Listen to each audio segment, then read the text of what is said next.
everybody. Happy Saturday to you. I hope you are having a great Saturday and a great weekend so far. I want to welcome you to another great episode of The Color of Motion, where I like to say, hey, stories come in all shades. And I highlight people of color and diverse backgrounds in the industry of motion graphics, animation, visual effects, cartoons, and comics. This space that, I'm crazy about by now.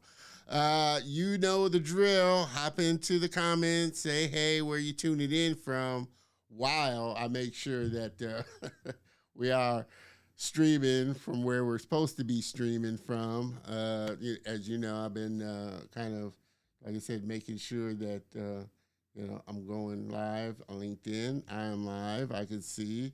Want to make sure. All right. Hey, 3 weeks in a row, I think I've gotten it into the Facebook group community. So I think I got it now, and I'm happy about it. We are back live streaming into the Facebook group for the show.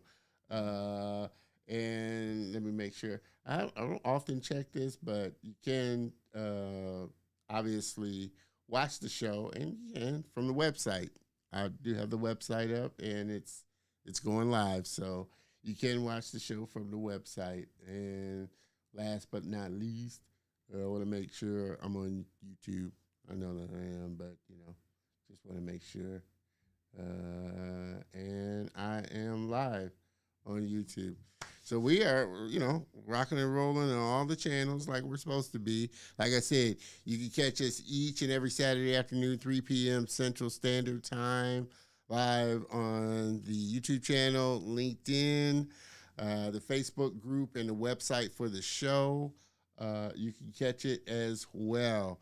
Like I said, I always encourage everybody, hop on over to the YouTube channel, youtube.com @ Terrell, subscribe, hit the bell notification. Also comment, because that definitely helps the algorithm as well. But you won't miss out on when we go live with the show and when great content goes up on the channel as well. Also, get plugged into the Facebook group community, facebook.com/groups/The Color of Motion. Follow us. Become a part of the family. Like I said, we have a lot of great fun over there, some industry news talk, just sharing what's going on with each other, and definitely don't want you to miss out there as well. So make sure you hop on over to the Facebook group for the show, The Color of Motion, and get plugged in. We're also, on Instagram, looking to kind of expand and see what I'm going to do with that. But you can follow us on Instagram, instagram.com. / The Color of Motion, and make sure you follow us there as well. Also, the store is open. Make sure you hop on over to the store, pick you up something nice. thecolorofmotion.net/swag. We have a lot of great shirts, hoodies, mugs, and just all kinds of stuff on there. Definitely don't want you to miss out on any gear as well. My only request is, if you do pick you up something nice, take a picture of yourself, send it on over to me so that I can share on the show and in the social channels as well. So definitely, like I said, make sure you hop on over to colorofmotion.net /swag. Want to give, before we proceed into this, just a big shout out to today's sponsor for the show. Where is it at here? Here we go. Restream.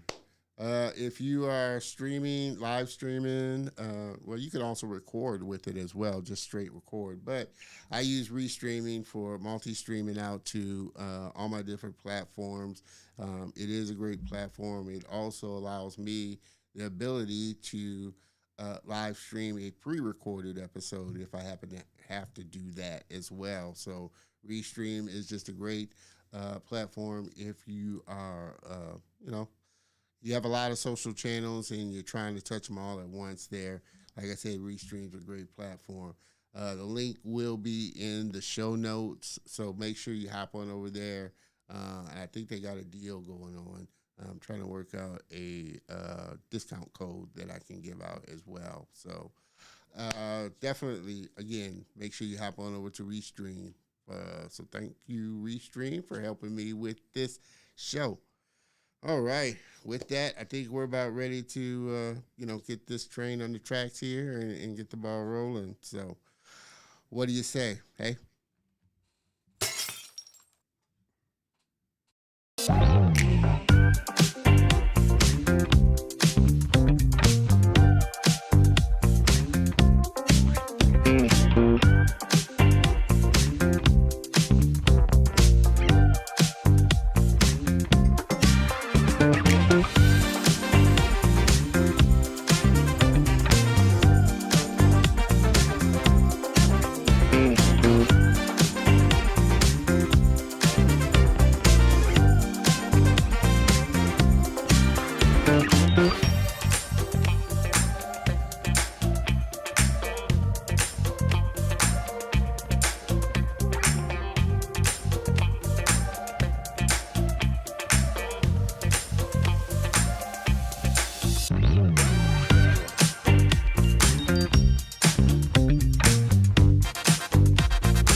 Wow, we are back and ready to rock and roll here. I hope you as excited as I am about my next guest, man. So looking forward to this. Sitting down and having a really deep discussion. We were having one just before the show started, just about the industry. So really looking forward to this conversation here, and hopefully you will as well. Again, make sure you hop into the comments if you have questions. You just want to say hey, so I can give you a shout out and all that kind of good stuff. So, without further ado, my next guest, he's a production coordinator. He was born in Malaysia but grew up in New York City and feels that his journey to this profession is very much like others in the industry. He grew up watching cartoons on Disney, Nickelodeon, Cartoon Network, Warner Animations, etc. He fell in love with Disney movies, with his favorite being Lilo and Stitch. Yeah, I like Lilo and Stitch. Tarzan and Mulan. His original dream was to be an architect, although he loved ancient architecture growing up, and that was always his fascination until he watched Meet the Robinsons. Although Lilo and Stitch was his favorite, Meet the Robinsons ultimately changed his life. He went to college for 3D animation, learned more and more about the production of movies, both live action and animated, and pretty much swapped his career path to production. He loved every aspect of the pipeline, and being in production allowed him to experience most, if not all of it. He graduated in 2020 from the Rochester Institute of Technology and got his first job in the industry in 2022 at Luma Pictures as a production assistant. Working at Luma made him love his job more, as hands on experience made everything infinitely more fun. He loved interacting with the artists and the rest of the crew since they all came from different walks of life. Although introverted, he loves meeting new people, and being in production gives him the chance to do so. Since Luma, he's had the chance to work on several projects at Buck Design as a production coordinator, where he got to meet a lot of new artists, producers, and clients as well. Everybody, please help me welcome my very special guest and friend, Mr. YuYan Chew. Hello, thanks for having me. Awesome, awesome. I appreciate you so much coming on the show, being a part of the Color of Motion family, and taking a little time to sit down and just have a conversation about what you do, the industry, and just things moving forward. So appreciate you. Yeah, of course. Thank you so much for having me. As we talked about, been meaning to do this for a while now. Never got the chance, but super happy to be here now. finally got him on. We finally got him on, people. We've been doing this for a while, so like I said, something I get used to. You know, sometimes things the stars just don't align, and you have to wait until they do. So finally, I'm glad to get you on.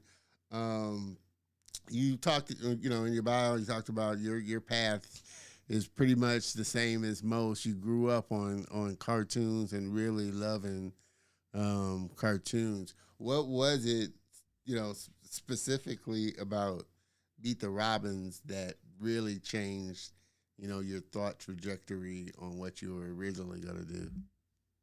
Yeah, so like I said in my bio, my original dream was to be an architect. I love Greek and Roman history, and that was the goal, was to build something like that. But obviously, I was young at the time, and we don't really have the room to build another Colosseum anymore. No. But in Meet the Robinson, there is a clip where they go into the future and you see the quote unquote technological advancements that were made, and it was just buildings that just popped up out of nowhere.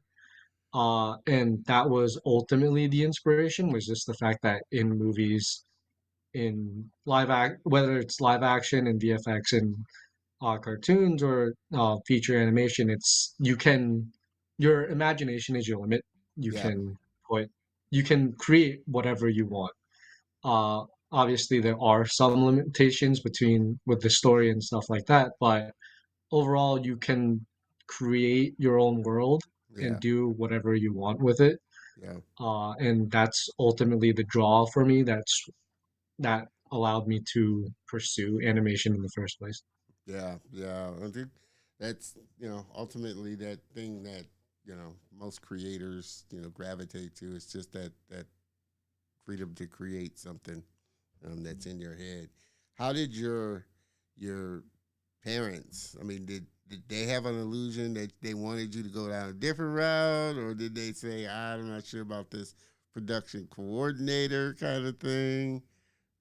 Well, uh, because of the fact that my parents are Asian, stereotypically they don't want me to. They didn't see this as like a viable career. Yeah, They wanted me to be a doctor, but they know I don't really like seeing blood, so they're like, that's that's not gonna fine. work. Yeah, that's not gonna Like work. that they're like, you know what, you can't handle it, that's fine.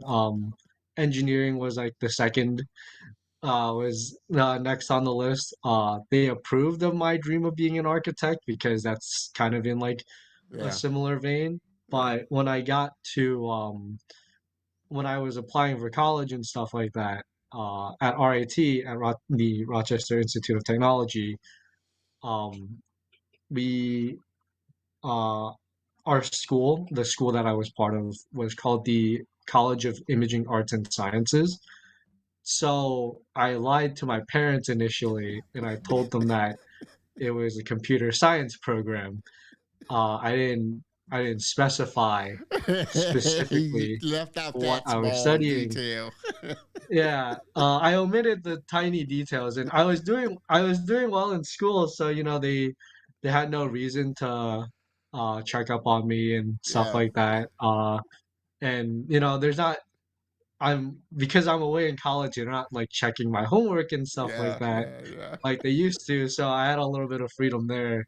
By the time they found out it was my junior year in college, and Wow. they saw how I kept it under wraps for 2.5 years, Wow. but you know, they saw how much I love doing Yeah. what I was studying and stuff like that, so they allowed me to pursue my dream.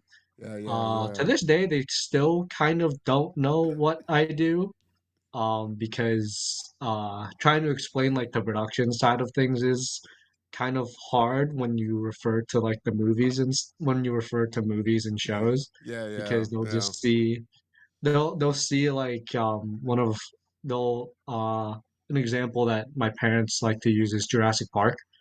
That was like a very big movie for me and my parents growing Yeah. up, Yeah. just to see like the dinosaurs and stuff like that. So they're Yeah. like, "Oh, like you make this." I'm like, I help make it. I'm not the one actually making it. Actually make it. I'm one But part of the cog in the wheel here.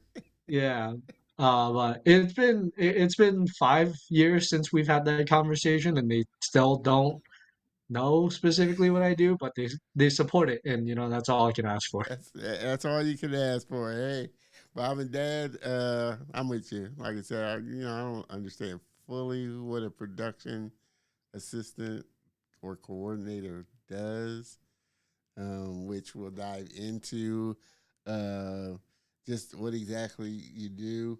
Again, everybody just jumping on. I haven't just started a great conversation with my man YuYan here, animation production coordinator slash assistant. Um, you've worked with both live action and animation. Is there one you kind of enjoy doing more than the other, or is it just the Uh, process as a whole? I mean, I enjoy the process as a whole. I'm still trying to break into like the feature animation side of things. I worked in VFX, and then I recently worked in design where I was able to Yeah, dip yeah, my toes into like a little bit of both. Ultimately, like the goal is to work on feature animation movies or, even like yeah. episodic Episodic. television, stuff like that. Yeah, yeah, That is the goal. I do enjoy working in VFX and design. And like I said in my bio, it's just like I got to meet so many different people. And that's ultimately the goal, yeah, yeah, just learning about how a lot of people got into the industry and stuff like that. You have like the typical, like, oh, we watch, like me, like yeah. the typical, like, oh, I watched cartoons and then I loved it and this is what I wanted to do. But I think a lot of people have different approaches to how they do it. A lot Oh of yeah, people yeah, loved drawing growing up and stuff like that, and that's how they got into it. They wanted to make movies, they wanted to write, and that again, that's ultimately the goal. Just meeting a bunch of different people. yeah, Um, yeah. That's what but I yeah. find. That's why I love doing the show because, like I said, quickly realized, no one person's journey is the same. Everybody's kind of got this different path of how they came about, doing what they're now doing, and which is so many different things within the industry as well. Even though we see just the movie or the animation or the film that comes out, you can look at the credits and see all the people and all the things that were that worked on or had to be put together for this to come out, and we forget that there's a lot of people in that whole little pipeline. Was that? I mean, how quickly did you figure out that you enjoyed the pipeline side of it more than the other side of it? Uh, Technically, it took about 4 years, or I would say 3 years actually. Originally the goal was to be an animator. Yeah, Just I like the idea of being able to bring something to life. But as I studied more, and I didn't know too much about the animation pipeline or just movie making pipeline in general until I got to college, and thankfully my teachers were able to teach me about all of that. And that was when I realized um, it was really cool seeing the process. Uh, and like a lot of people, like I just thought like, oh, if you just like the final product is kind of like the most important part. But I had to take classes on storyboarding, yeah, just script writing and stuff like that. It allowed me to appreciate it more and more. But at the time, I still didn't know too much about the different roles in the industry. I was able to visit Los Angeles uh, between my junior, but between the first and second semester of my junior year. yeah, Uh, it was a school trip where I was able to go to different studios and meet different people. And that was when I found out about more I learned more in depth about the production side of things. That's when I decided I wanted to swap because they talked about a lot of people talked about how they got to meet different artists. There's a whole process to it. And ultimately I want to be able to see like storyboarding, go into Yeah. like 3D, getting the colors in, figuring out all the different designs.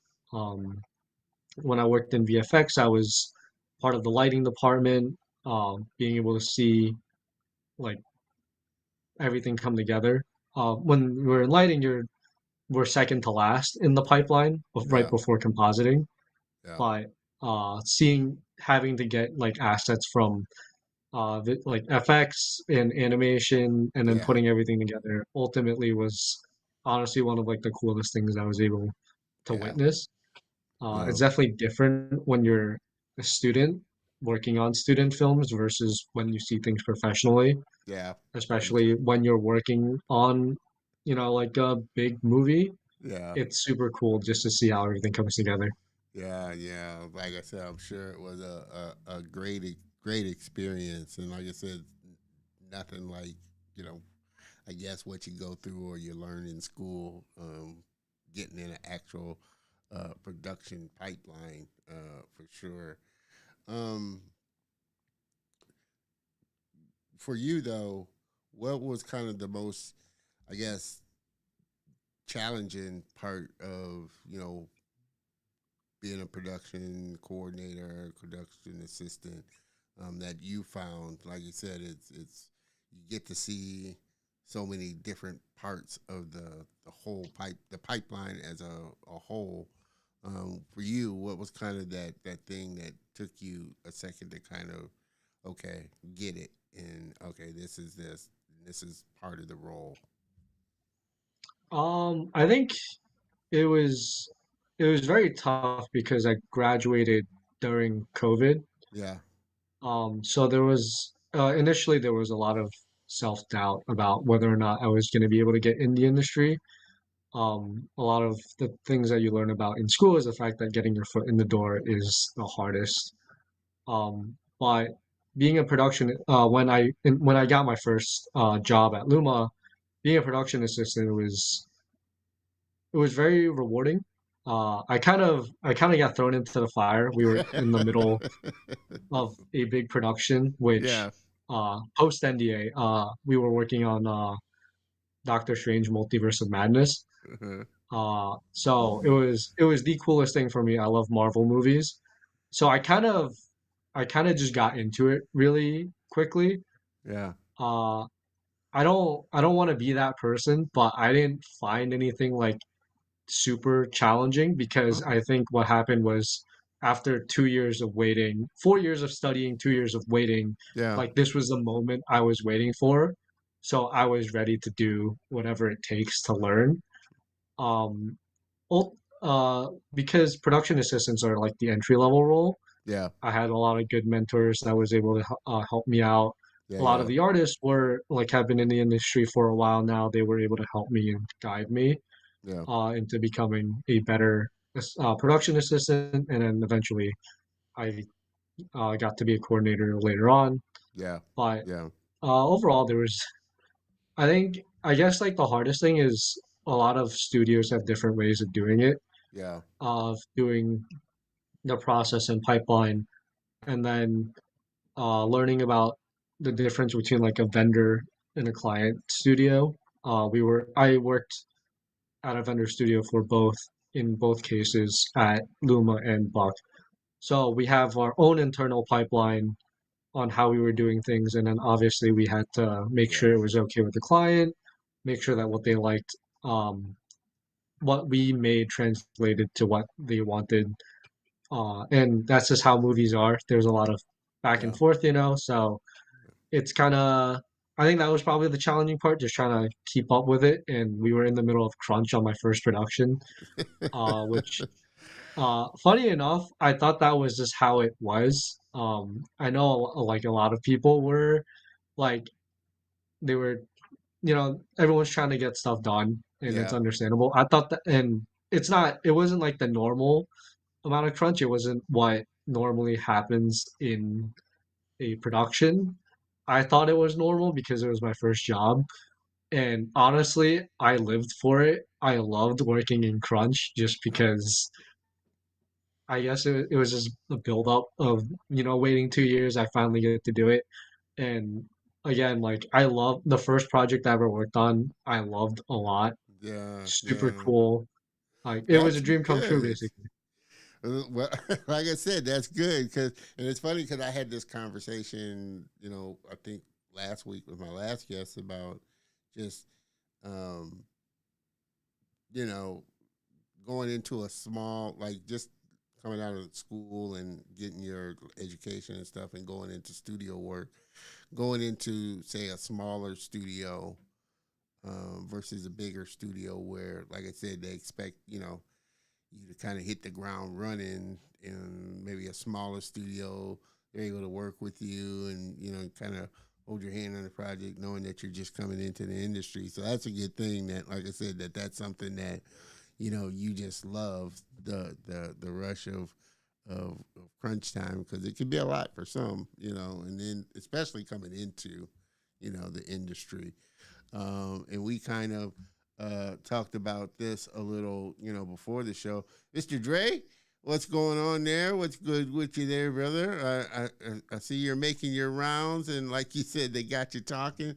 Definitely got to get you back on the show, Dre, and talk about what you've been working on lately. So, but appreciate you stopping by and checking out the show and always supporting it as well. Um, we were doing a little talking before the episode just about the industry now.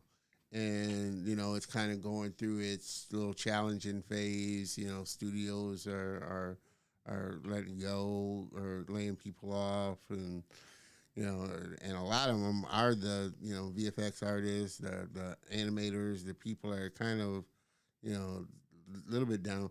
How are you kind of seeing just at the production kind of level, just the industry, the downturn, and just how some of the studios are kind of reacting in this kind of moment, and artists kind of reacting within this kind of moment. How have you been kind of navigating, just getting into a studio during this kind of lull in the industry?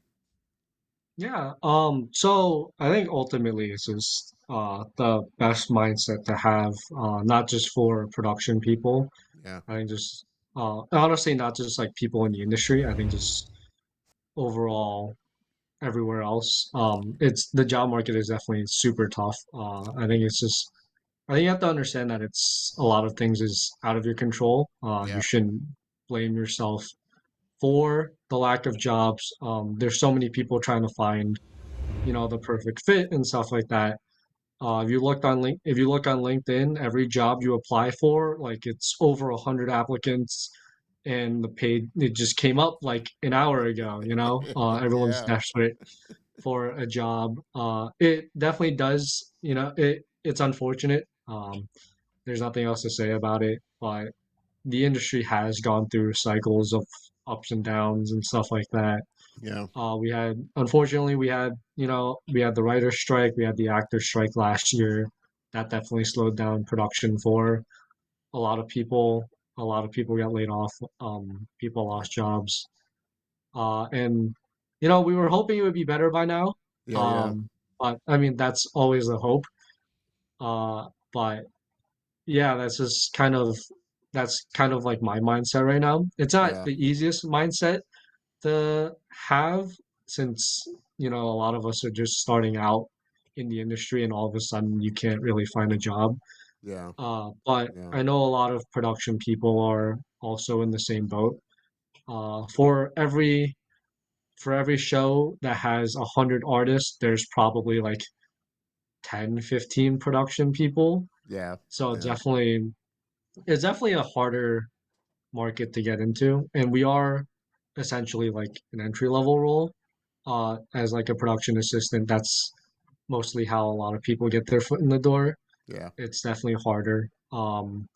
I've attended several, I guess, like intern seminars is what I would call it, where like they talk to graduating students and people that are looking for internships and stuff like that.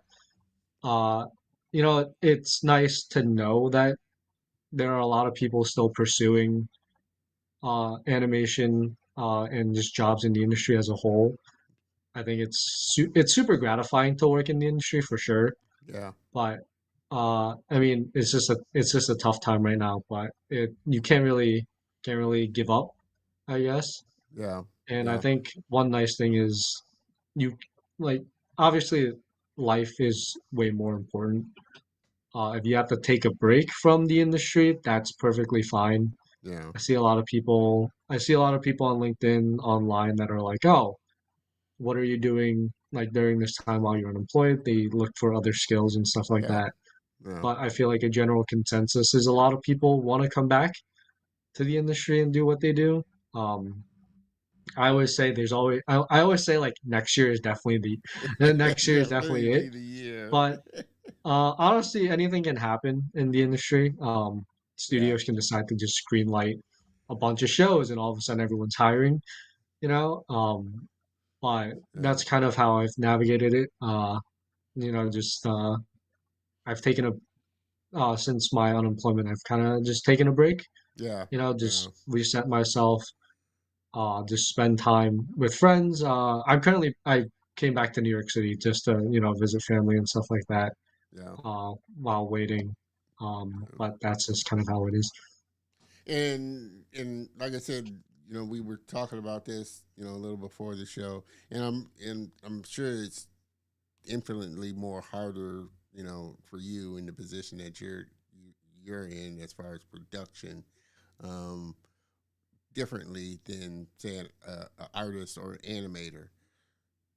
We were talking about how I think a lot of creators now are starting to embrace their own kind of ideas, and especially in this time that we live in with social media and being able to put your idea or your content or whatever it is that you're wanting to do out there for the world to see, making a little more level playing field. I think we were talking about how a lot of I think creators, again, and I'm pretty sure it's a little harder for you, production assistant to do on, kind of create your own thing.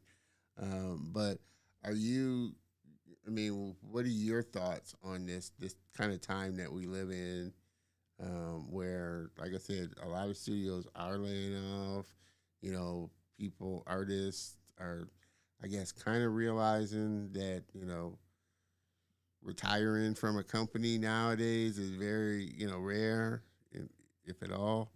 And so staying at one company is kind of that thing that they may, especially as they get older and more settled in their life. It may be fun in the beginning, but um, what are your thoughts on just more creators starting to take advantage of these tools and outlets now that we've got available to us? I think that there's like a small silver lining. I think it's great that creators are able to make what they want and create what they want. That's why, they're called creators. And I think artists should just follow their passion no matter what. I think the unfortunate thing is the circumstance that led to it is Yeah, not not the best is not the circumstance. best thing. And I know a lot of people suffer from burnout after working on the same thing Yeah, over and over again. yeah, So taking like that nice break is great. Obviously, having the break be like 6 months is not honestly even like more than 1 or 2 months is not that great. yeah, yeah. Uh, but Well, I guess you I got think it. those ones that even maybe come to the realization of, hey, I just want to do something different and go off into a different, totally different path than what they were doing, animating or in the industry like that. Just as I guess some people come into it from a totally, totally different path. But yeah, it's that thing where stepping back and taking a break can sometimes be the best thing for you. Yeah, for sure. I know. because we talked about it, is the fact that a lot of people in the industry come from different walks of life. For sure, like there are people that don't start in the industry until they're like 30 something years old Yeah, because after a certain point they're like, like this is something I want to do, right? And I think that's great. I think that's like one of the great things about our industry is the fact that age isn't like it's not really that big of a factor. Obviously, the earlier you start, the better, technically. But I know a lot of people that started well later on in their lives, yeah, and I think that's one of like the things that's like again like the silver lining is like um, living is important, survival is important. If you're unemployed because we're working in our industry and you want to swap, yeah, uh, like I feel like you should not have any shame in that. You got to do what you got to do to survive. yeah, Um, and then, but I think the thing is, your skill set is there. Having it's like riding. I think it's like riding a bicycle. Or like it will come back naturally to you if you want to come back. Like I don't think the industry would reject you because you took a break yeah, yeah, for a yeah, couple yeah. of years and stuff like that. As long as your work is good, nothing has changed. I think So it's during just this time. time for you, what are some of the things that you've thought about um, moving forward as it pertains to the industry and just your views on the industry during this period of looking and what have you kind of pulled from this? I have thought about going back to school and studying something more stable. That's something I had a conversation about with my parents and stuff like that, just because, like we don't know when the industry is going to come back. But ultimately, I kind of decided against it, mainly because I have high hopes that Yeah, the yeah, yeah. industry will bounce back quicker, and I kind of don't know what to study anymore. I think going to school for 16 years is enough for me, I feel you. uh, I feel you. for sure. Oh man. That if the industry is not that great next year, then obviously I have to draw a line and Yeah, see yeah. see I see where it goes. But for now, I'm gonna like I'm staying put. I have high hopes Yeah, and that I think we can that's the bounce back. consensus. Most artists, they're hopeful that it's gonna come back around. And again, like what we were talking about before, I think everything is cyclical. It just goes through this cycle, and we're just in this down cycle at the moment for the industry, but eventually it will come back up. Um, and I want to ask you because obviously during this time, a big topic is AI, and AI has just exponentially grown and kind of crept into just about every space in some form or fashion. One, what are your thoughts on it? And two, do you see it having a impact on kind of what you do and what you've been doing? Obviously, a lot of studios are starting to look at ways of how they can utilize it, which may or may not contribute to them letting people go, but it's a big thing. And AI is, like I said, creeping in a lot of different areas. Yeah, I mean, I wouldn't say I have strong opinions on AI. Overall, I think it is a useful tool, Yeah, and that's kind of all that is to it. I think AI should be used to help artists make tools and stuff like that, make it easier for them. But the idea of AI replacing artists never sits well with me, just because AI is trained and then it takes a lot of stuff on the internet and kind of poses it as its own. In my opinion, that's not really art. yeah, You're plagiarizing, you're taking people's hard work, and all you're doing is just writing a prompt to just make whatever. I think it is fun to see what pops up, but like ultimately, I'm not really for it in terms of uh in terms of replacing artists. Yeah. Uh, Yeah. and I think, I mean, I'm pretty sure 90% of the industry agrees with me in the sense that AI is theft in that sense. And I think human, like hard work from humans is definitely better in that case. As for how it would affect production, I don't know because like at the surface level, what we do is very, um, I guess it's very clerical.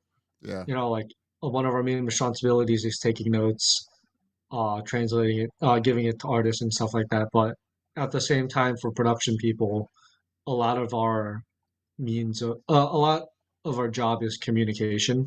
Mm, That's our main thing, and I don't really think AI can kind of replace human communication in that sense. yeah. Just because uh, making films, there's a very human side of it. Yeah. Everything comes from human ideas. Uh, like human hands make most of what we do, what we Yeah. see. And that's kind of where my stance is. I'm not completely against AI. I for sure know, I for sure believe that it's a beneficial tool, but ultimately, I don't think it's something that should replace humans. It shouldn't replace artists. It shouldn't replace anyone in the workforce. Yeah. AI is Yeah. supposed to make lives easiher and not necessarily Not take take this. away people like their livelihoods and stuff like that, their Yeah. passion. I talked about this with several people.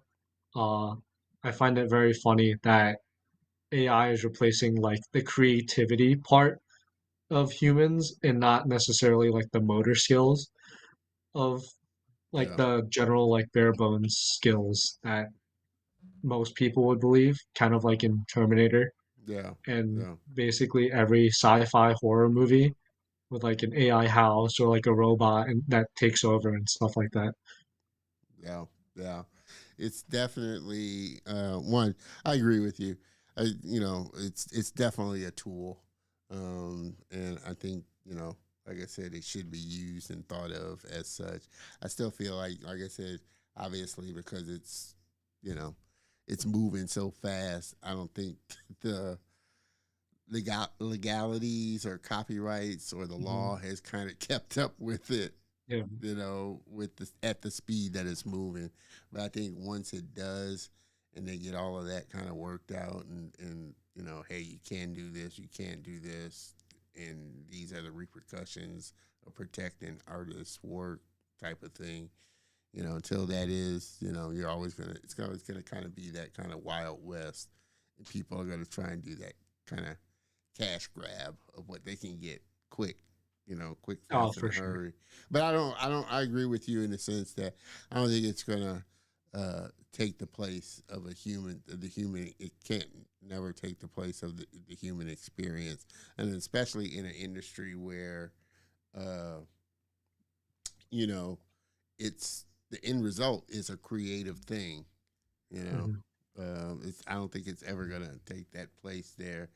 Mr. Dre, appreciate you stopping by there for sure. I know YuYan appreciates it. Definitely, like I said, my man, we're gonna have to connect because I know you got some things you're working on, and definitely it's time to get you back on the show. But I appreciate you stopping by and tuning in there, Dre, for sure.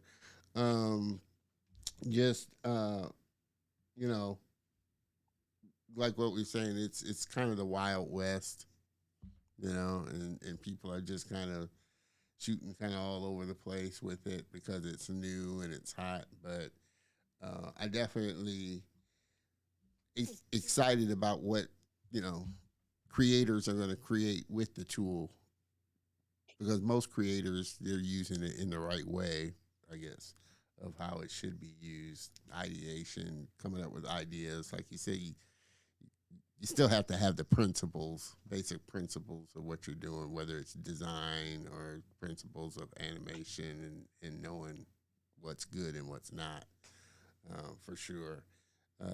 Definitely.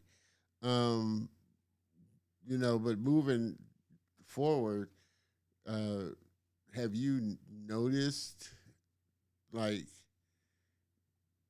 that's kind of the talk or the consensus in the industry that's a concern for them, AI, and what some, you know, like I said, I don't know how much it'll seep into, production and the production side of it, but just on the creator side. Yeah, I mean, even now, I think I could be wrong, but the, I think voice actors in video games Mm, are currently on strike, again, for AI reasons. And even the writer strike, the actor strike, were all like, I feel like a lot of the key point was AI. It's like, oh, yeah, like, what if we use AI writers? Can we use AI to replicate a digital human? actors. Yeah, Yeah, use digital actors, and then and then now it's like, oh, now we're replacing voice actors yeah, with AI or training them to do it. And I think there, you kind of see it a lot. It's just like a lot of deep faking. There's already videos out there of people deep faking voices, oh yeah, yeah, yeah, and like faces and stuff like that. There is like, hopefully, like, we draw a line on the legality of it, mainly because it can definitely lead to very drastic consequences, yeah, yeah, um, for those involved. But I think it's kind of wild that, people want to use their digital likeness and then kind of get away with it. And yeah. it's so weird. Not gonna Like I lie. said, it comes down to money, and I think they will. Like any, I think new thing that's governed by laws, it usually does take, you know, something tragic happening. Uh, I don't know if like the first car had seat belts or it definitely didn't have no air cushion in it. So, Yeah, as technology is being used more and more, people are being harmed from it. That's when they start implementing all these regulations and things like that. So, I think as more artists start to stand up and really start to voice their opinion of just this portion of AI, I'm not saying that AI is bad, but this portion of it is, then there needs to be laws and things put in place to protect them. So, yeah, that's the crazy part of it, for sure. Uh, Everybody, I guess just tuning in. Like I said, make sure you hop into the comments there. Say hey, ask any questions that you may have. Uh, but for you though, like I said, you try and stay optimistic, and it's not an industry you're ready to walk away from. What is it that excites you looking forward? About this industry, and then just the turnaround that's eventually going to happen. I mean, honestly, just getting back into it. I think this isn't like a narcissistic kind of thing, but I like seeing my name on credits. Uh, the, I think everybody's I got think, that secret love. It's like, yeah, hey, it's my yeah. name. I mean, I. This isn't. It's not the reason I do it, but I think it's like a permanent reminder, like I was part of this, And honestly, it's just like I said, Yeah, I like to see like oh, I know this person that worked on it and stuff yeah, like that. yeah, Um, and I think it's like a pride kind of thing. yeah, I'm really excited and proud of the fact that I got to work with these people yeah. And you're a on part of these it. amazing Yeah, things. you're a Yeah. part of it, and get to know and experience all the things that and know all the things that happen during the whole process, the ups and the downs, because obviously there are tough times, especially on big budgets. Things come up, and deadlines and stuff. Never really, I guess, goes to schedule, to a T.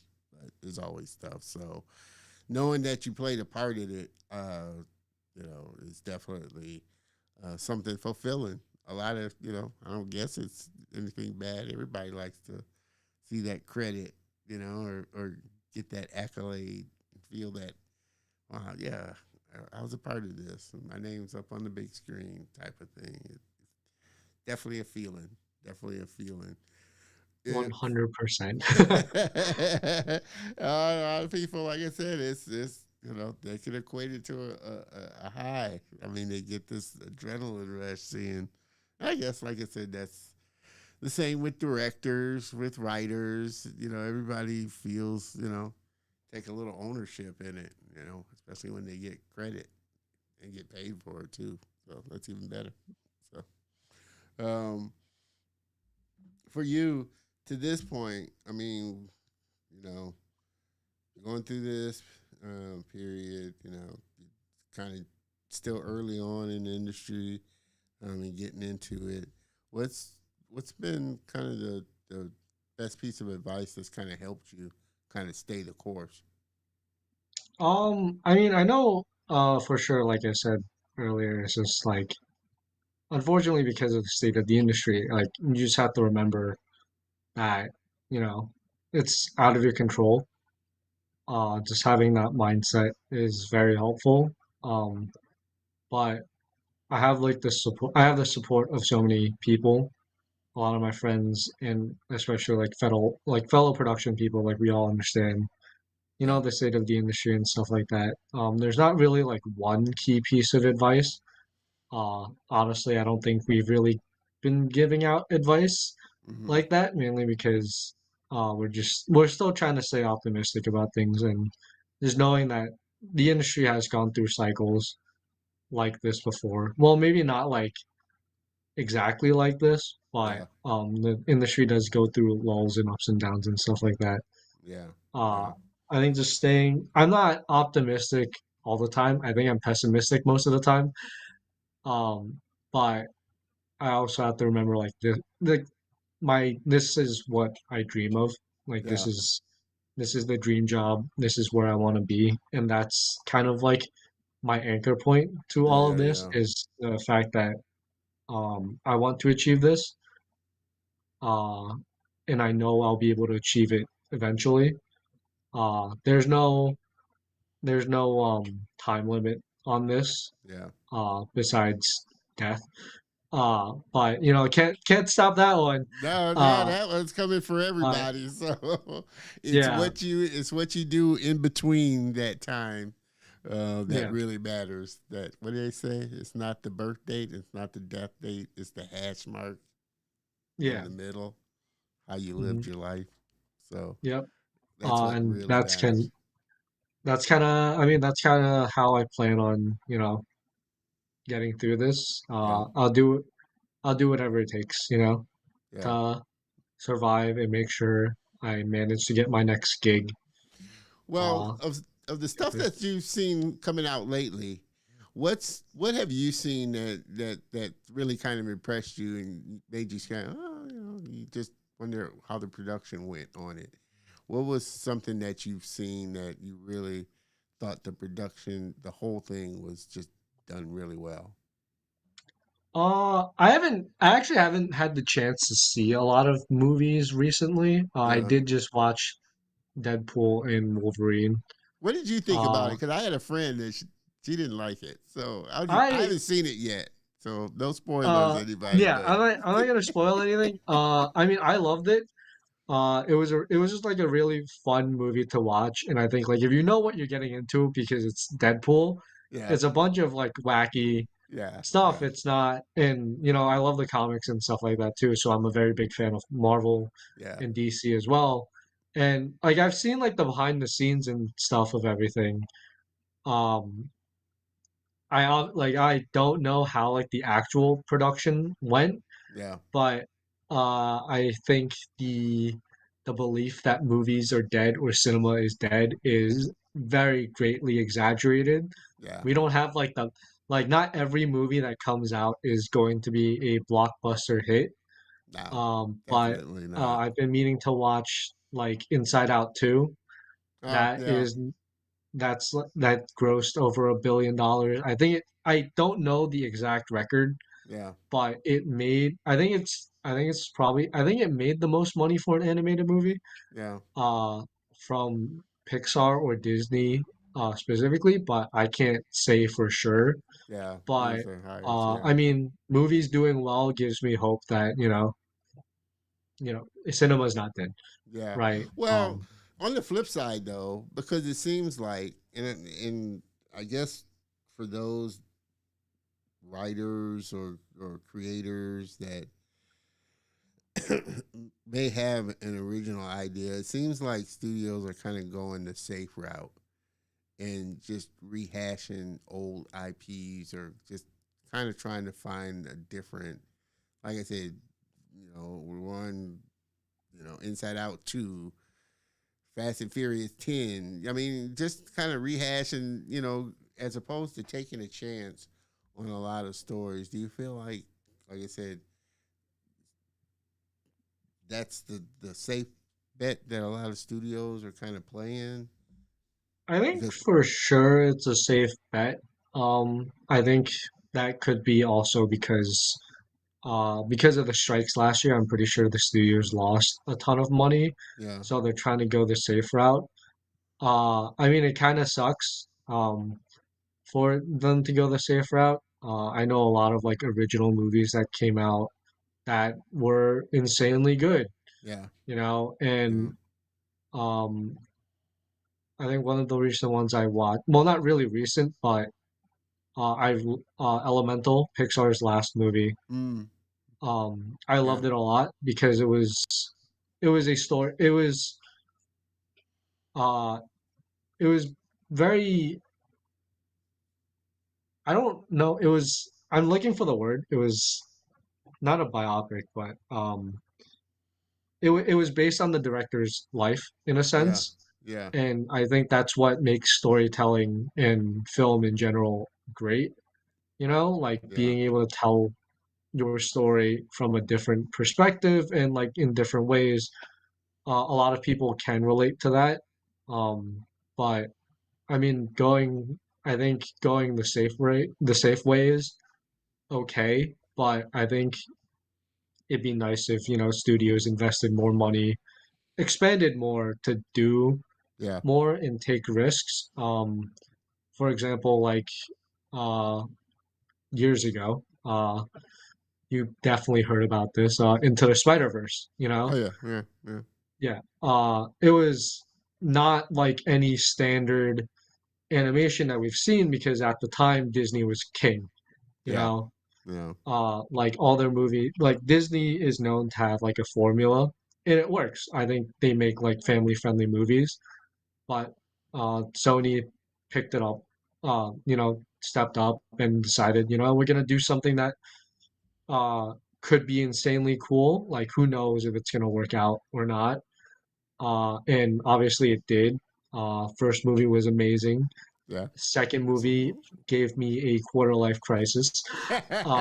Waiting for the third one to come out. Yeah, everybody's waiting on bated breath for the third one because it's like, Yeah, okay, second one took it but up a notch. yeah. But I mean, these things take time, and I love it when studios take a chance. Yeah, Even like uh, I think it's going to be on Netflix, but Sony made like K-pop Demon Hunters. I yeah, think yeah, yeah. it was something along. I think it was going to be the first R-rated animated movie Mm, that they produced. I could be wrong. I need to read up yeah. on Well, all the that's the thing animation news. too. You got these streaming platforms now that are willing to, I guess, take more of a chance on the content that they gather and just different types that the normal studio probably wouldn't. Because, like I said, I look at a lot of the stuff because I'm an avid Netflix watcher as well. I like Netflix, um, way better than way cheaper than cable. But they do, like I said, just the different types of animations that and or just movies that they have. I think their thing is, they want it episodic. What I think most whatever comes to them, it needs to be episodic. It needs to have episodes to keep people on the platform. Obviously, binging this stuff, but I think that's the influx of streaming. even though they're having their issues now, I guess financially, and people just getting maybe used to it, and YouTube's creeping up on just video consumption and people watching stuff on YouTube type of thing. So you got all these competing platforms now. Um, how do you see it as far as just more original content coming from? Which is why I say I love this time, because creators now, they can come out and go directly to their audience now, with their idea that they probably might not think Disney or a studio like Sony would go for. I mean, I think it's kind of it's an oversaturation of the market. Before it was just Netflix, Yeah. and that made like Netflix was able to profit off of that. But as more studios started to get into like streaming, it's cable all over again. Yeah. You have to spend money on packages to get specific channels and stuff like that. Ah. Like that's just how it is. Yeah. Uh, I think Disney Plus, Hulu, and Max just got bundled into Yeah, they're one giant bundled. thing.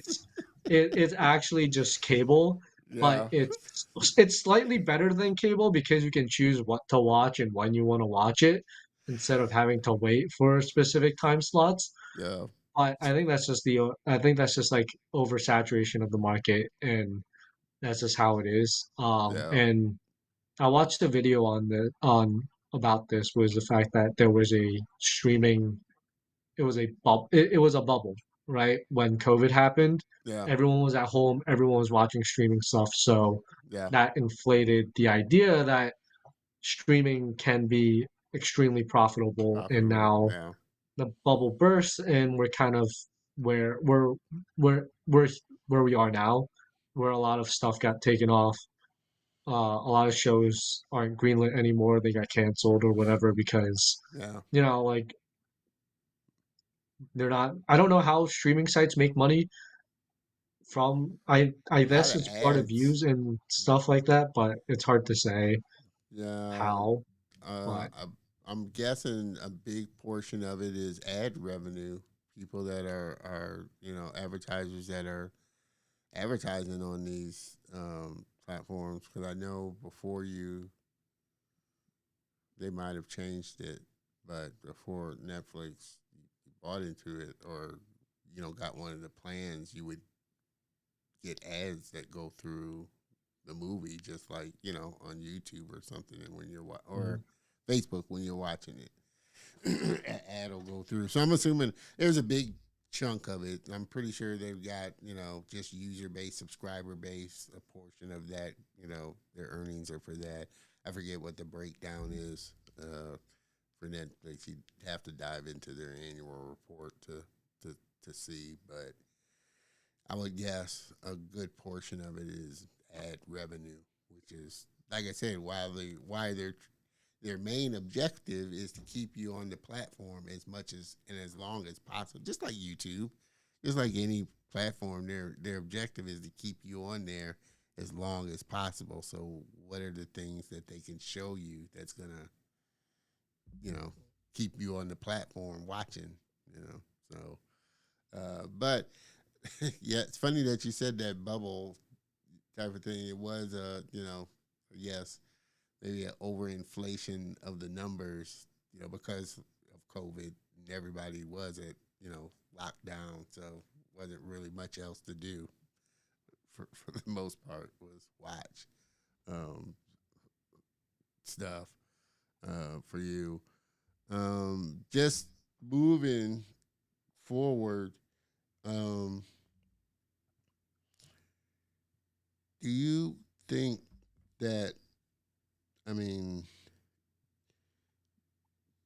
just the industry of where we're at now, streaming and everything, um, do you see that production, especially now that, and I always found this fascinating, just with Unreal. And I don't know if you've ever been on or been a part of a production that uses Unreal and just some of the newer technology in kind of the production side of it.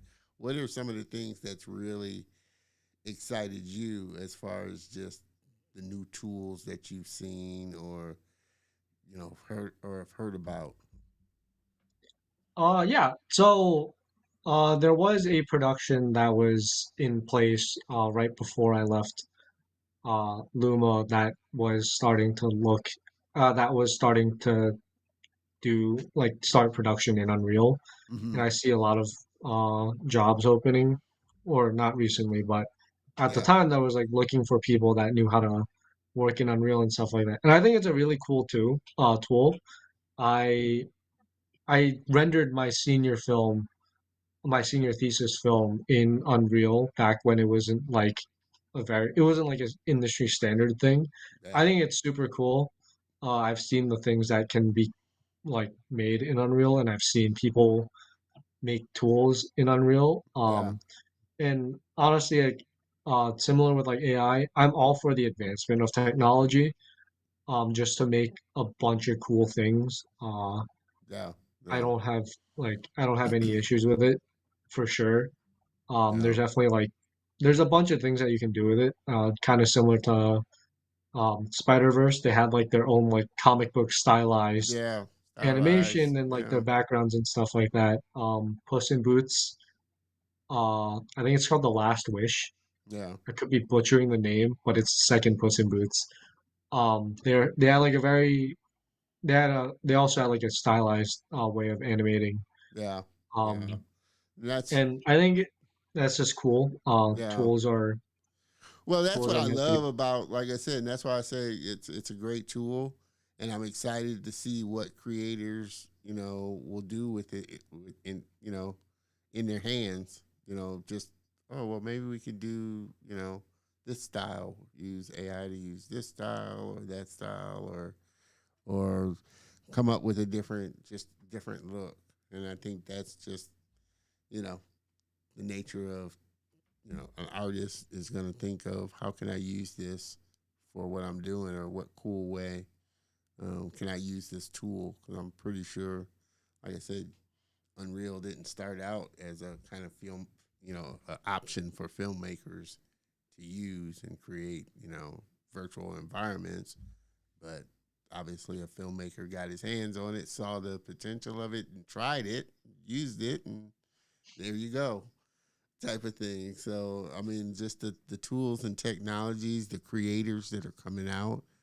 Um, it's an interesting thing to watch for sure. What I mean, like I said, you're early on in your journey here. Where I mean, kind of down the line, do you see like maybe a possible end goal? I mean, is it directing? Is it writing? Is it? I mean, where does what's the hierarchy for somebody in a production assistant? Where do they typically move to, and where are they trying to go to? I think it's very different for everyone. Mm-hmm. I think my end goal is to be a producer, to be able to Producer. produce like my own movie, specifically animated. Okay. Um, So just to but be clear, what does a producer do that uh, is different from a production assist. What's the roles? You said production assistant coordinator is basically is a lot of clerical stuff. You're taking notes and conveying those notes to the different departments. I'm assuming mhm. um, that's kind of the thing of a production assistant. Kind of managing those kind of different parts together. What does a producer do? Because I've wondered that myself. Executive producer, producer, they got all these titles, but what's their role? I think it's definitely different, company to company. And I don't have like the surefire answer for it because Mm-hmm. if you look online, it's different for everyone. Okay. But I mean, they are the ones that kind of take control of all the production. They oversee the budget. They have to make sure, in the case that I know, working on a vendor side, Yeah. like communicating with the client, making sure like this is what they want, making sure the budget is okay, setting up the timeline, the schedule, Mm, and obviously a big part of it is like kind of like fighting for your artists as well, yeah. depending on like if it's like unreasonable demands, you have to Yeah, yeah, make sure yeah. that Your voice things for work them. out and stuff like that. They are the what I call the mastermind behind the production. Okay. Obviously you have the director that, has like the vision and stuff like that, but I also know in like Spider-Verse and stuff like that, Phil Lord and Chris Miller had like a very big part of how the story was going, the style of it, and how they wanted it to end. Yeah. So I think the role of a producer varies a lot depending on what you work in, but overall I think they're the ones with like the overall control of Control of the the project. production. Yeah. For example, like Kevin Feige in Yeah. Marvel. Yeah. Like a lot of people are like, oh, like don't do anything wrong, or like you're gonna get a call from Kevin Feige, uh, and like that's just kind of how it is. And it definitely is a stressful role from Yeah, what I I've can. seen from like with the Yeah. producers I worked with. They got to put out the fires where necessary. Like, Yeah. they're the ones Yeah. that are in charge of making sure everything is going Yeah. according to plan. I was because I think if I remember his interview, Scott Christian Sava, who did Animal Crackers on Netflix. I think they're still on Netflix. You can still watch it on Netflix. Animal Crackers. But he did that. But he was talking about. I think he was talking about his wife. Really was kind of the producer because she made sure everybody got paid. The actors got. Just did all the kind of behind the scenes kind of stuff. Um, you know, so it's good to know because you never know. Like I said, there's so many titles. You never know what everybody's little part in a movie or a project is, type of thing. And I guess as projects have more money that's associated with it, like on the line for it, hey, this is like a 5 million. I'm sure the pressure is just as heavy, having to deal with that. Oh, for sure. And honestly, it is very infuriating because if you go from like the film industry Yeah, to VFX or to games, it varies like yeah, the role varies a lot because in some companies you're not a production coordinator, you're a project manager, yeah, or like uh you're an associate producer in yeah, some gaming companies, or like the entry level is like a producer, yeah, but like all the roles have different, we all have different jobs, so it's very hard to pinpoint what exactly we do yeah, because it varies. And even when I recently freelanced at Buck, uh, I worked with different clients. I worked with Airbnb most of the time, but yeah, each project had a different responsibility for me. And I think that's kind of fun. Uh, it's annoying sometimes because you're like, what you usually do is not what you should be doing yeah, in one project, and then yeah. in another project, it's completely normal. It's annoying, but at the same time, it's fun because I get to do a bunch of different stuff. But that I guess that's kind of why I like the role a lot. Though it's very annoying to apply to jobs for because your skill set might seem perfect, but you're missing that one tiny detail that you should have, that you would get at a different job, but you didn't get it Yeah. there.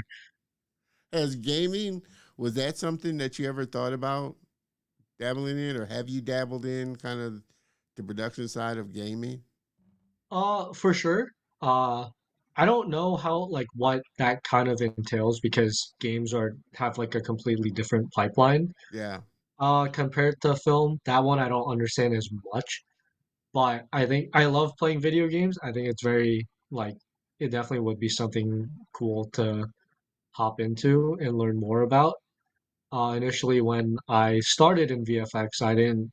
My entire mindset was, oh, I want to work in animation, and that's yeah, all that was going in my head. But like the more I stayed in VFX, the more I'm like, this is kind of like really cool. If this is where I end up for the rest of my life, I'm perfectly content You're with it. fine with Yeah. it. But I mean, a lot of my mentors and like a lot of my colleagues, they're like, oh, when they find I, for the most part, I'm the youngest at the company, or Mm, I was at the time, when I was 24, 25. They're like, oh my God, you're so young, You yeah, have a whole career ahead of you. So don't don't limit yourself to one thing just because it's your dream job or yeah, like that's your ideal position. I think because of the fact that we're young, or when you're young and you're starting out, you should definitely explore more because you don't know yeah, like what would be the perfect fit for you. yeah, Um, yeah. like VFX is very fast paced. I went into design, which was even way more fast paced.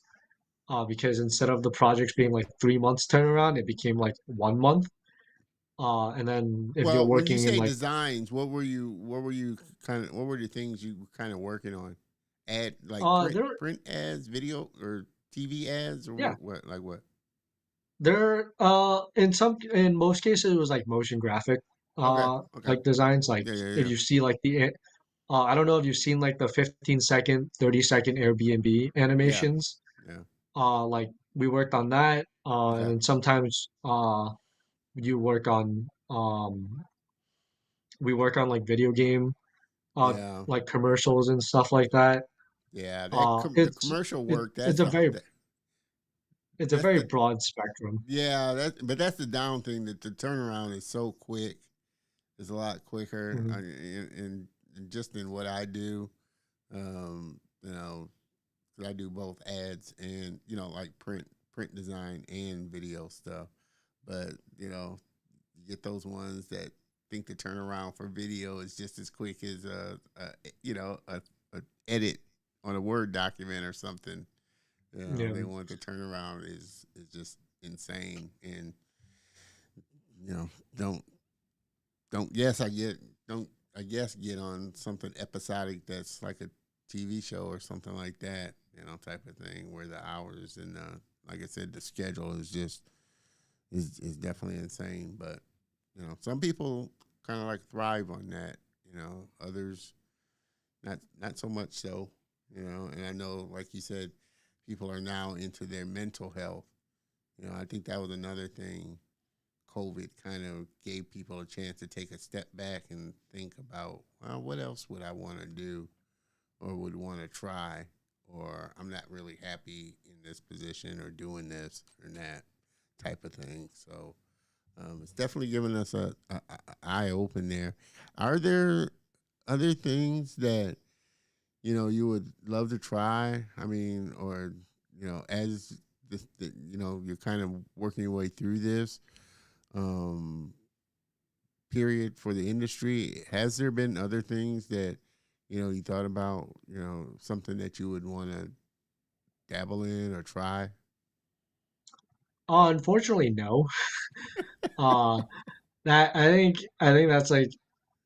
that's kind of like the unfortunate thing is like I could go back, like I said, I could go back to school Yeah, and yeah, study, but I don't really know what I would want to do specifically.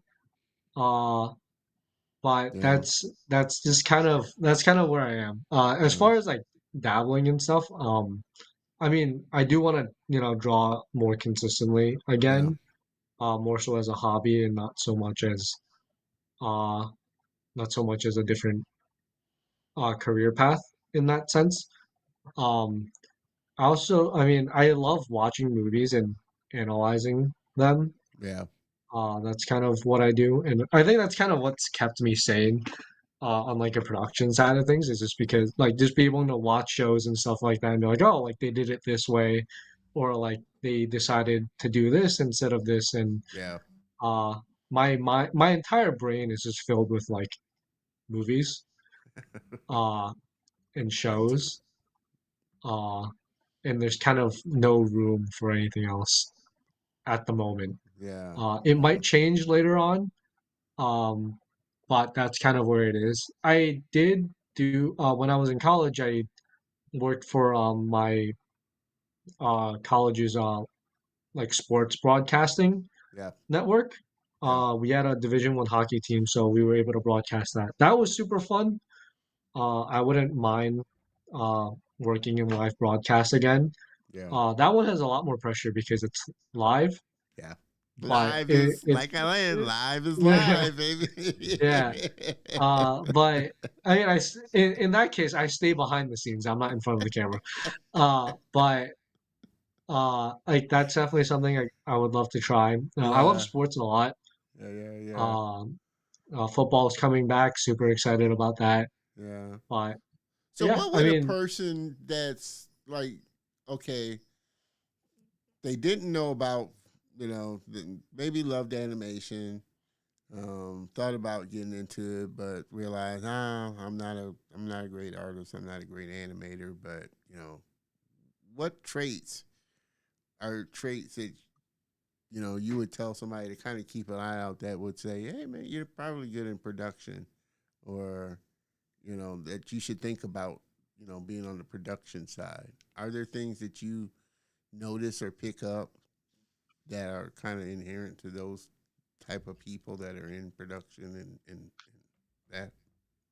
yeah. I mean, number one thing is great communication. Uh, like I said in my bio, I'm kind of an introvert, but when it comes to talking to people about, different stuff, uh, that's where like a very big thing is. Mm-hmm. Like one of my biggest things is I love helping people. I want to be of use. If someone needs something, you can tell me right away and I'll help you out Yeah. like as fast as possible. I think that's a very big trait for production, especially when you're starting out. Um, like it's like a bunch of you're an assistant first and Yeah. foremost. It's in the name. You're a production assistant, so Yeah. you're assisting the production. You need to be willing to do whatever people ask you. Obviously, Yeah. not like unreasonable Yeah. stuff. Yeah. Within reason, obviously, Yeah. but a very big thing that I learned while I was at Luma in my first job was making sure that everyone was okay and communicating like, oh, like, is this not like necessarily the workload, but like, Yeah. are the notes that I wrote like easy to understand? Does this make sense? Like, do you need anything from me that I can help you with? And a big part of my job at the time was uh, coordinating between departments as well. Yeah. Because we were in the lighting department, we couldn't do a lot of stuff until we had certain assets in. Assets. Yeah. Like talking to a coordinator for assets, for FX, for animation, and be like, hey, we need version this of this so we can do this and this. Um, we had a lot of like cross production, cross department meetings to make sure we're all on the same page and stuff like that. And just understanding that you're not the only department. Uh, I think we're kind of like the shadow Mhm. of the production. Everyone Yeah. knows about animators, the lighters that make the things Yeah. look cool and everything, but like we are in the background making sure All of that stuff is not organized. like yeah, nothing breaks. Nothing Uh breaks, and yeah, yeah, and that's yeah. what I was saying. Uh, to because there's so many just different, like I said, disciplines within the industry. You don't have to be, like I said, a top-notch artist or animator or whatever it is. I mean, like your superpower could be your people skills. They need HR people, they need recruiters, they need all types of people that you can find your whatever your superpower is within that industry. They probably need have a position for it somewhere down the line for sure. Yeah. I mean the industry is a very broad spectrum. And honestly, like I think the idea of like I'm bad at drawing or like I'm bad at animating, so I want to do something else. I don't think that should hold you back. If it's definitely something like if it's something like you're very interested in, not Yeah, everyone is born as yeah, a genius or has an understanding. A big thing is, you got to work hard and we are a very tight-knit industry. Yeah. Even though we have hundreds of thousands in the industry, I don't think that's right, actually. I don't think we have that many people, but uh, I might be exaggerating, but we're a pretty small community of Yeah. creators. A lot of people have connections to other people that might be able to help you out. Yeah. I think a very Yeah. big thing in our industry is like I don't think you definitely shouldn't be afraid to ask for help. Um, you don't this isn't something you can master, like there's always something new to learn. Yeah. And that's just how it is. If you shouldn't give up just because of like a little snag. You gotta you definitely have to work hard or Yeah. else you know, someone can just be better than you. And Yeah. that's kind of the case. There's always someone better. And I see this a lot now where like comparison is like the thief of joy, you Yeah. know? Yeah. And that's just where it is in terms of like our journey. And I've had that issue myself, even now, where I'm like, oh, like this person's the same age as me, but that person's where I want to be. Yeah. But you gotta remember that you can make it there eventually. You Yeah. might not be there now, but everyone is different, and you Yeah. And gotta everybody's you know runs just their keep own. Yeah. persevering. And everybody runs their own race. I try to adopt that. Everybody has their own pace and their own race to run. And you can't, as tough as it is with social media and all the stuff that's just going on with media and stuff and how influential media is, it's a hard thing to keep, front of mind for sure is to worry about what you're doing and practice on your skills and stuff. Um, for sure, moving forward. Uh, Again, we're having amazing conversation. Mr. Dewan, appreciate you tuning in there. Happy Saturday to you. Mr. Dewan says, hey, autobiographicals, the word I think you were looking for That sounds earlier. about right. I was just Yeah. blanking on it. Thank you. Autobiographical. I will try to remember that in the future. Oh man. Like I said, we've been having just an amazing conversation with my man YuYan from YuYan Chew, production assistant, and like I said, where do you typically go to school? I mean, I don't guess most people come out saying, "Well, I want to be a production assistant." It's kind of something they navigate to, kind of through the pipeline of being in the industry. Was that kind of your case as well? I mean, you kind of navigated into it. Was it something that you went to school for, or what would you go to school for to learn to be a production assistant? I mean, I think a school for animation, like or Yeah, film yeah, for sure. Because that's where I learned more about the pipeline. yeah, Uh, and I think that's definitely where it is because there's not really you can go to like communication. I think uh is another big yeah. one. I guess communication Um, school. Yeah. for the most part, we're not really restricted by Mm-hmm. a specific major that we want to study in. For the most part, like a degree specific to the film industry is preferred, but I don't think it's like a be all end all kind of situation. Yeah. Yeah. Um, so that's kind of it. I obviously didn't go into school thinking I wanted to work in production. But that's just kind of how it came out. And I will say like it's definitely not for everyone. Yeah. There are times where I do miss like working on my creative side, but for me specifically, like this is Yeah. ultimately where I ended up in what I want to do. Yeah. But I Uh, think I think you gotta take things slow, yeah. one step at a time.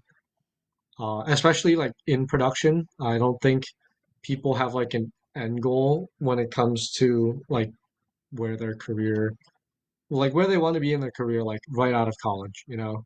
Yeah. I think you got to think small first, be a production assistant, work your way up, and then you can figure it out. You know, Yeah. as far as like animators go or like artists, you kind of have a one clear, not like a clear path, but like you want to animate, you want to work on your craft, and you want to do it more, right? But in terms of production, you can kind of split between like you can become like a producer as your end goal. You can become like a department supervisor Yeah. Yeah. if you want to be more involved with artists and stuff like that. So you just got Yeah. to take it one step at a time.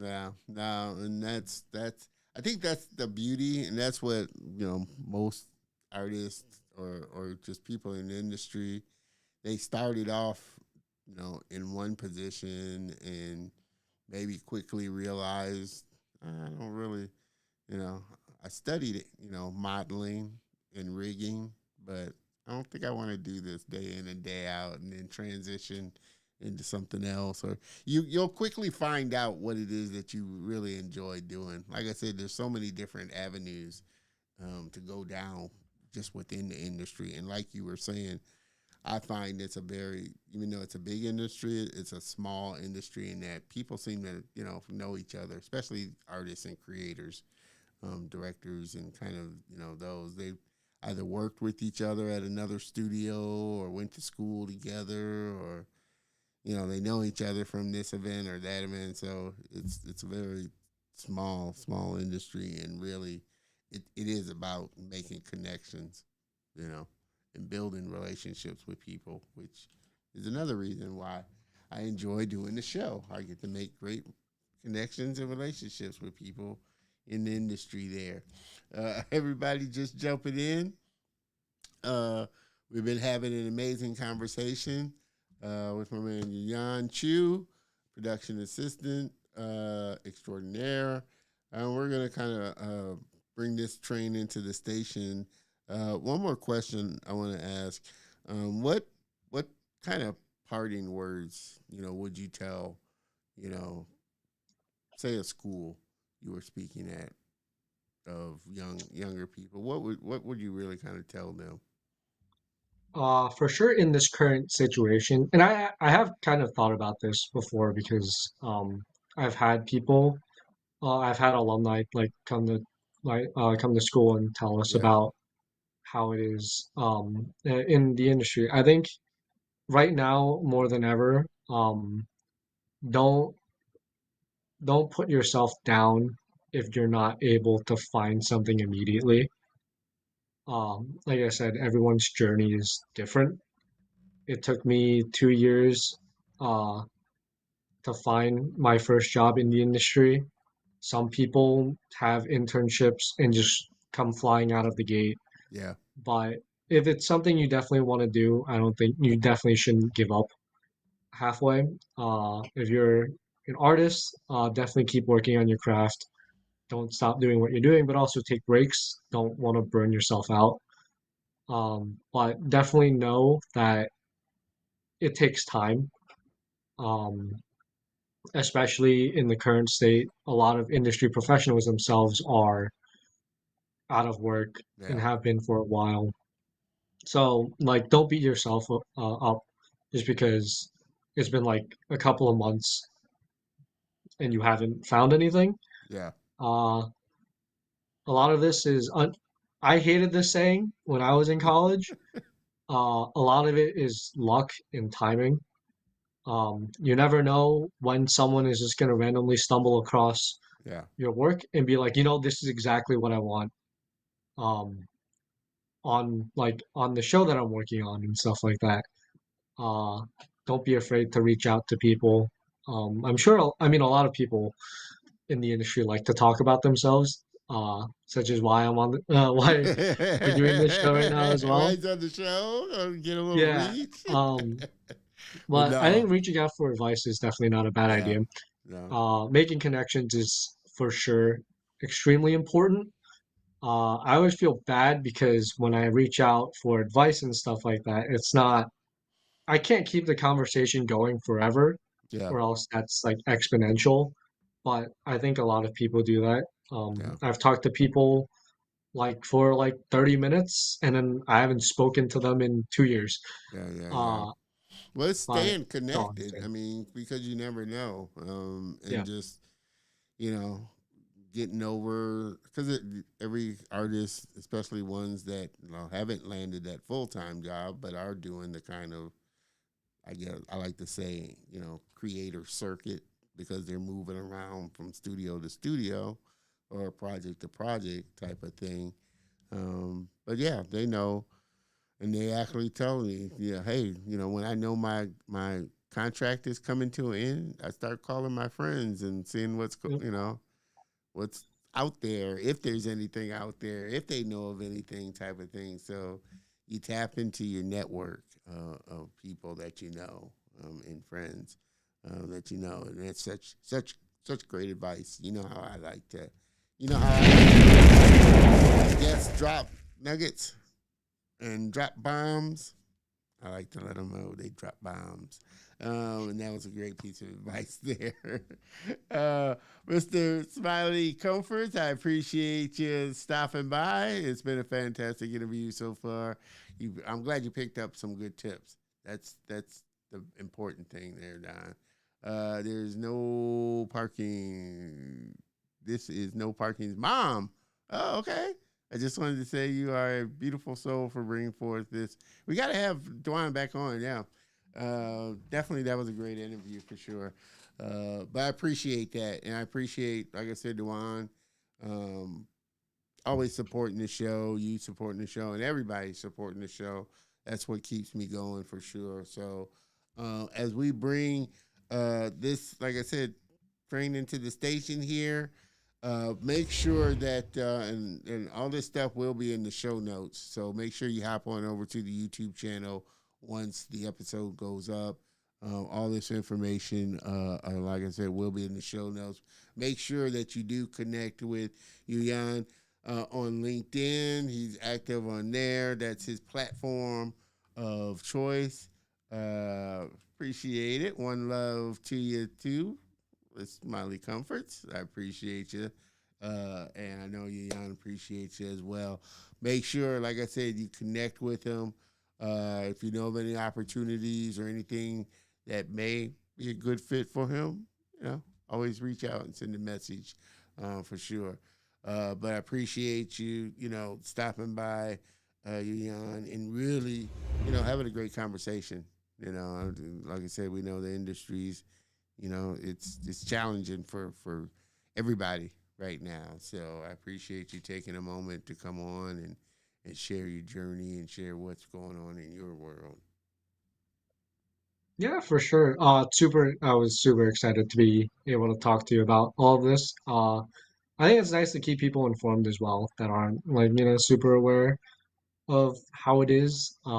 Definitely, I think our conversation would have been much different if we were talking a while back, but super happy to talk about all of this. Yeah, and that's the nature of life. There's always ebbs and flows, and you never know, when you catch people or where you'll catch people at.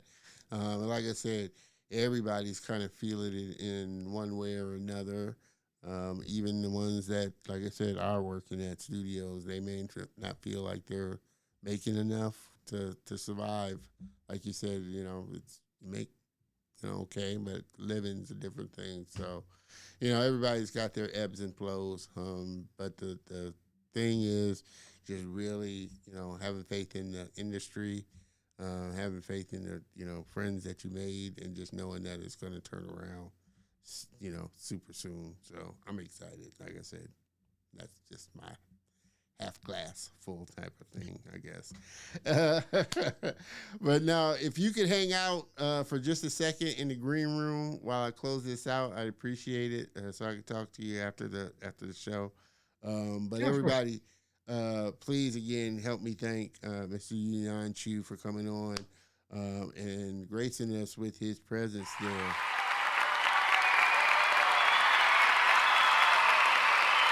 Appreciate that there, Miss Smiley.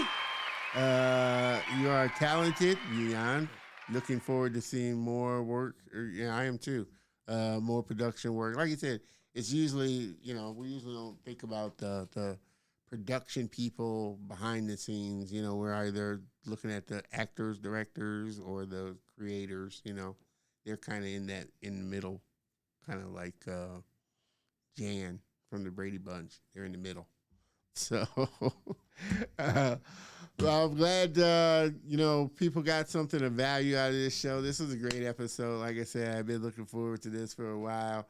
I hope you enjoyed it as much as I've enjoyed. I always enjoy, like I said, coming to you each and every week, bringing you the best possible guests. I don't like to, like I tell them, I don't like to call them guests. I like to call them friends onto the show to really help and share with you and really kind of enlighten you about the industry. So I appreciate that of them, and I appreciate that of you, Mr. Mars Dave.